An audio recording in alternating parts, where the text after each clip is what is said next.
Welcome back everyone, I'm Plays Games, this is EVE Online, and today we're going to be making a Rupture and we're going to take it out and run some level 2 security missions.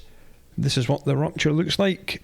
From the back it looks a little bit like a sailing ship with the captain's quarters up here, and from the front it looks like a nail gun, and of course it's very rusty because it's Minmatar.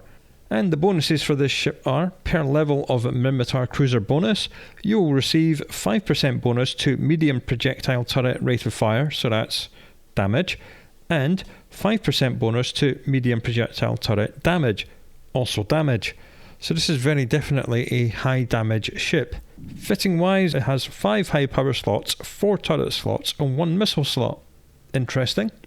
Has 4 medium power slots, 5 low power slots, 3 medium rig slots, and a drone bay of 30 cubic meters. When we have a look back in the attributes page and scroll down, the drone bandwidth is also 30 megabits a second, so this can hold 3 medium drones and deploy them all, or of course it can hold 6 light drones and deploy 5 of them. That would be 25 drone bandwidth.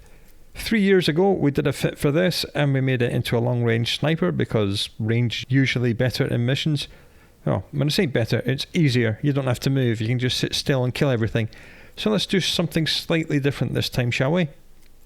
And the first thing we're going to look at is the high power slots.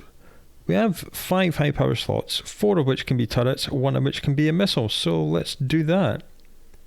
I'm not sure whether or not I'll put a missile launcher on. It will add more damage, but it's more micromanaging. And I'm not sure if I can be bothered with that much micromanagement. Let's have a look at the turrets first. Again, we'll do projectile turrets, not artillery cannons. We're going to do autocannons, medium autocannons. And I think this ship has got a big enough power grid that we'll be able to do the biggest ones, which are 425mm. I believe that Scout is the meter level 4. Yes, it is. Meter level being the numeric indicator of the quality of the item, with higher being better. Level 4 is as high as it goes for Tech 1, because if we have a look at the 425mm autocannon Tech 2s, scroll down, this is meter level 5. Meter level 6 plus will be faction, storyline, officer, dead space, all that stuff. So we'll put 4 425 scout autocannons. Still got lots of power grid left, lovely. We'll put some ammo in those. Now, being projectile turrets, you can kind of choose which damage type you're going to do. If we have a look at phased plasma, this does thermal and kinetic. Then we have a look at EMP, this does EMP and kinetic and a little bit of explosive. When we have a look at fusion, that does mostly explosive, a little bit of kinetic. So you can do all of the damage types. EMP, fusion and phased plasma are your short range high damage ones. Because we're going to be using short range weapons, we'll use the shortest range ammo. Fall off range 15, that's fine. We're probably going to be using webs on this fit. Optimal range 1500 meters. Whenever you're using projectile weapons, your optimal range is always going to be tiny, even with long range artillery. And your fall off range is going to be where you're going to be doing most of your fighting. And as we know, your base chance to hit falls off, which is why it's called fall off. And the further out we go from optimal range, the harder it is to hit things. Which is why we're probably going to use webs to hold things in place. Even though autocannons do have pretty decent tracking, 42.24 is pretty damn good for a medium weapon. They are still going to need some help to hit things. So we'll address that right now. We'll do propulsion, microwatt drives, 50 meganewton quad lift restrained, because it nerfs the capacitor a little bit less. And then we'll go up to electronic warfare, stasis webs, get a couple of enduring webs on there, lovely. And then engineering equipment, we'll try and cram on a large compact cap battery. Still got 99 power grid left, lovely. Defense wise, well, we just fitted all the mid slots, so we're doing an armor tank. And that will consist of an armor repairer, an enduring armor repairer, an armor hardener, a reactive armor hardener. And it looks like the power grid is no longer happy, it's 22 short. Then we could look at doing a medium cap battery, I suppose. 3 minute 55 cap length. That might be okay. Next, we'll just fill up the drone bay. I'm just going to do 6 light scout drones. Just going to I'll just do 5. I'm not envisioning us losing one of them, but you can carry 6, so you've got 5 in space and 1 in the base spare. Damage wise, they're at 277, which is not fantastic. 209 of that is turrets, and only 75 is from the drones, so we're definitely going to be buffing the turrets. And we'll do that with 3 Gyrostabilizers of the compact variety. 387 is much more respectable. Right, last thing we need to do is rigs. We're going to need the cap to go up, so we're going to do either a cap control circuit or a semiconductor memory cell. Mouse over them, see which one does the most at the top right. Cap control puts us up to 6 minutes 36. Semiconductor 654. Then again, apparently we'd be stable with either of them. So I think we'll do another semiconductor memory cell. And that gives us one more rig slot to play with. We do have a decent amount of power grid left. So we could look at actually putting on a missile launcher. I mean, why not? Missile launchers, we'll do a heavy assault launcher. Arbalest is the meter level 4, so we'll do an Arbalest heavy assault launcher. Go to charges, we'll put a Scourge missile in there. Maximum range 20 kilometers is roughly the same as the autocannons range wise.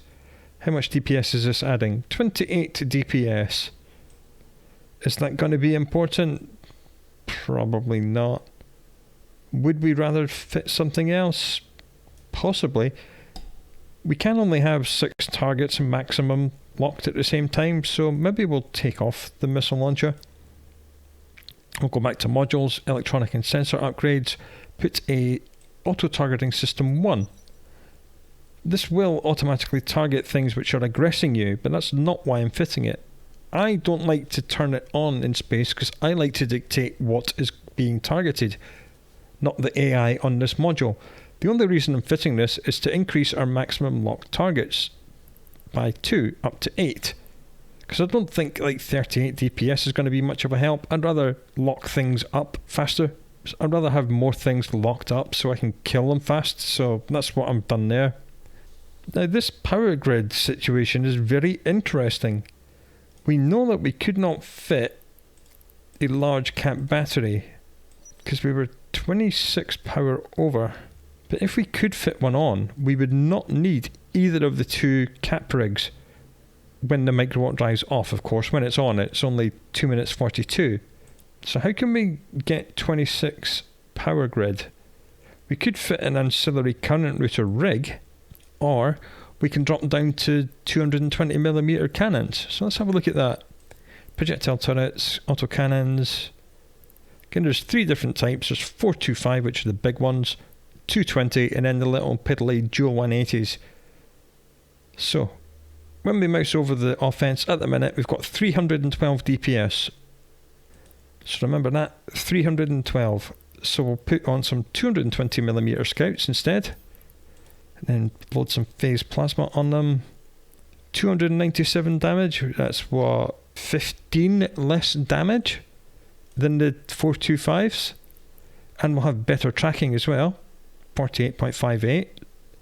So these are actually more accurate and only do a little bit less damage in the 425s, and it's let us use the large compact cap battery, which has then freed up all 3 rig slots for other things. Other things, I think, being, well, damage rigs. We could put a burst aerator, which increases the rate of fire, or a collision accelerator, which increases the damage per hit. Mouse over them, see how the offense changes. Burst aerator puts us up to 382. Collision is 384.5, so we'll do a collision. So now when we mouse over offense, the turrets are doing 309. Remember, they were doing 312 with the 425s. So we've lost 3 DPS, but we've gained a lot more tracking, so we're actually going to be hitting things a lot better. What do we want to do with the rest of the fit? We could look at getting the resistances up a little bit more. Or we can do an auxiliary nano pump, which will increase the amount of armour that this armour repairer repairs each cycle. That's probably a good idea. So we'll do that. We still have this one rig remaining. We could put on an explosive armor rig just to push up the explosive damage a little bit more. But considering I'm going to be playing in Galenti space, we're not going to be fighting Angel Cartel all that much. They're like the only NPC faction that does explosive damage. Why don't we do another projectile weapon rig? Now, we cannot do another aerator or collision accelerator, because when we mouse over this, we see this bar start to flash, which tells us we're over calibration, which is the fitting restraint. The ambit extension increases the fall-off range by 15%. Not that we need that, because we're going to be fighting within web range of 10 kilometers anyway. So how about the locus coordinator improves the optimal range, but again, it's not going to help us that much. But meter stasis and adjuster will increase the tracking speed by 15%, making it even more accurate. So let's do that. So this thing's going to be really rather accurate. I mean, the turret tracking is 55.86 and it's got 2 webs. Yeah, I think this will do. I'll go and buy this and then we'll test it out.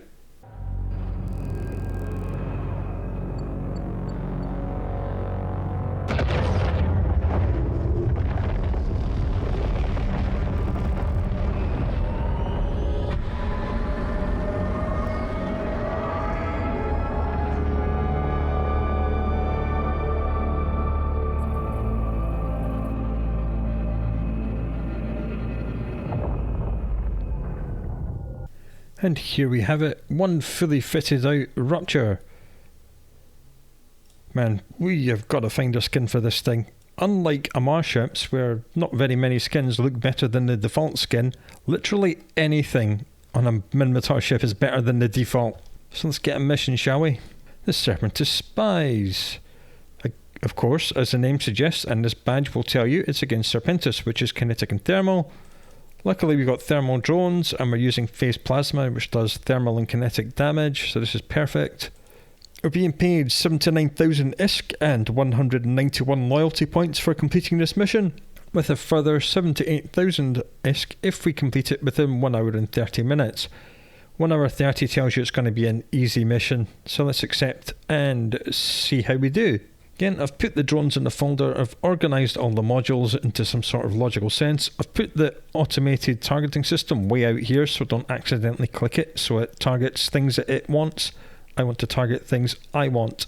Right, let's sort out the skin on this ship, because this is disgusting. Again, we'll do this through the show info page, because the skins browser on the fitting window is terrible. Okay, I've got a crap ton of skins, as usual. And as usual, I have no idea where I got them from. There's a Blue Force one, that's not too good. Stark Minear. Hey, that's not too bad. Kind of like dirty bone colour. That's not bad. What's the Serenity Cloud skin? Not all that good. Republic Fleet camouflage, because you might need to hide your gigantic spaceship in a forest somewhere. I don't know. Minmatar Liberation Games. This is pretty cool. When you line it up, it does actually form part of a circle. So that's not the worst skin I've ever seen. Halcyon Dawn. Meh. Dawn of Liberation. Ooh, yellow and red. Fancy. Biosecurity Responders. And the Aspirant. Oh, let's do the Aspirant Enforcer. I'm sure you get this as part of the Air Career program. Nice. There we go. That's a bit better than the rust that we started off with. So let's get into the mission. Warp drive active. One thing I do like, again with the naval ship, is that the guns go into the body and then these little gun flaps come down and cover the gun ports. And that links up nicely with the pirate ship looking captain's quarters at the back. I do like that. It's a nice little touch on this ship. Because you know the cap's not great, I'm not going to turn anything on until we need it. Even though the guns don't need cap, the micro warp drive, armor repairer, armor hardener and webs most definitely do. Ah, we have an acceleration gate, which means we're going to get dropped off at a predetermined point in space. Active. But that'll be fine. Avasci Scurvy Dogs. There are a grand total of 6 frigates in this mission. Wow, level 2. Right, let's just approach, turn the micro warp drive on. Run out the guns, Oh god, 3 of them are initiates as well. That is appalling. In fact, I'm just going to put 1 gun on each, because why not? They'll probably hit because they've got really good tracking because they're autocannons, and we've put a tracking rig on as well. Yeah, I mean, hey, we got some reinforcements. 3 more frigates. We're going to get stuck on this model, so let's double click down below it. Again, I just put like 1 gun on each person, and I was just webbing whatever I could, and because it's really, really accurate, we just murdered everything really quickly. Oh, huzzah, we have not hit the station model. That's good. Let's double click this way now and actually approach these guys. Level 2 missions. I reckon the developers could easily just remove all level 1 missions from the game and change level 2 to level 1 and level 3 to level 2, level 4 to level 3, and make something new for level 4 missions. I'm not suggesting that they replace level 4 or level 5. I mean, level 5 are very much their own thing.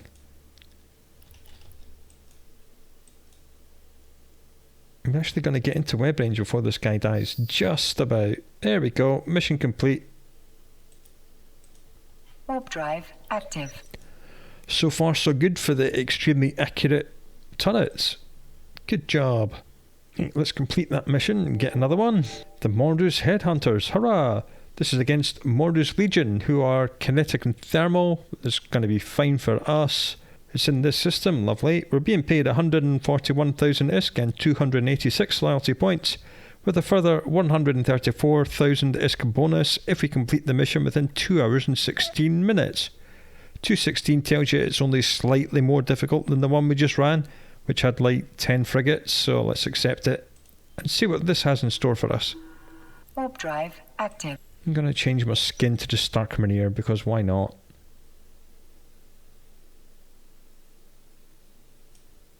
And we have an acceleration gate with a welcoming committee.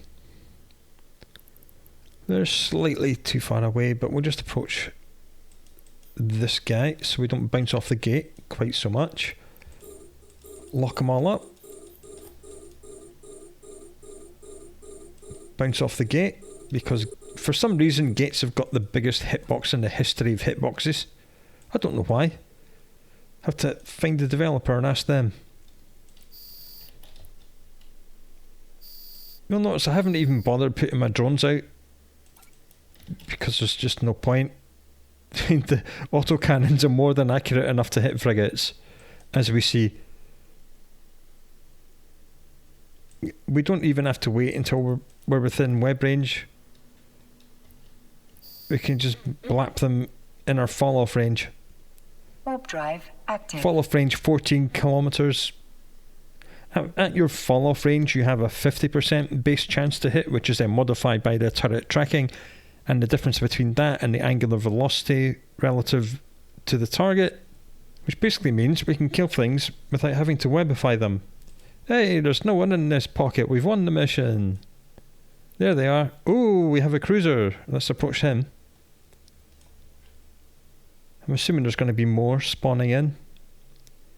Yep. Any more? No? Is that it? Disappointing. Hey, there's some more. Not too many more. Just 1 cruiser in this level 2 mission. Lots more frigates spawned in right behind us. But we're now in range of the cruiser, so let's just open fire on him. Keep it at range. Keep it range keeps you lined up, which will make us even more accurate than we already are. I'm going to put the drones out, because they should actually contribute something. Off they pop. Let's just pick the closest target. I'll just shoot at it. That's the next target. Got it webbed. Drones are off doing their own thing. That's fine by me. Line it up. Webify it. Blap it. Boom. Double takedown. Who's the next nearest? You. No, you. Drones are going for them.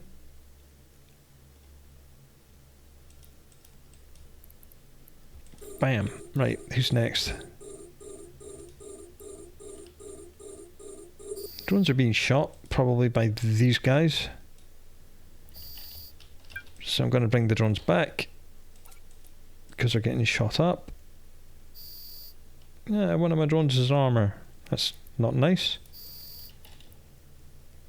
They might not even bother putting the drones back out, because these autocannons are nice and accurate. I didn't even get a chance to web these guys.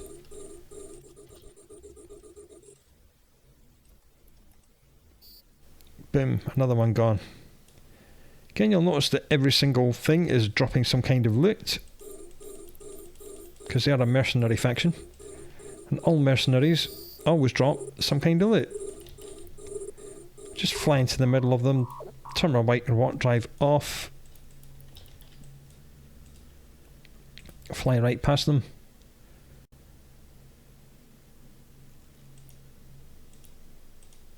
Then I'll turn the micro warp drive back on, slingshotted right past him, which is why I'm missing all the time, but he's dead anyway. Web this guy, blap him,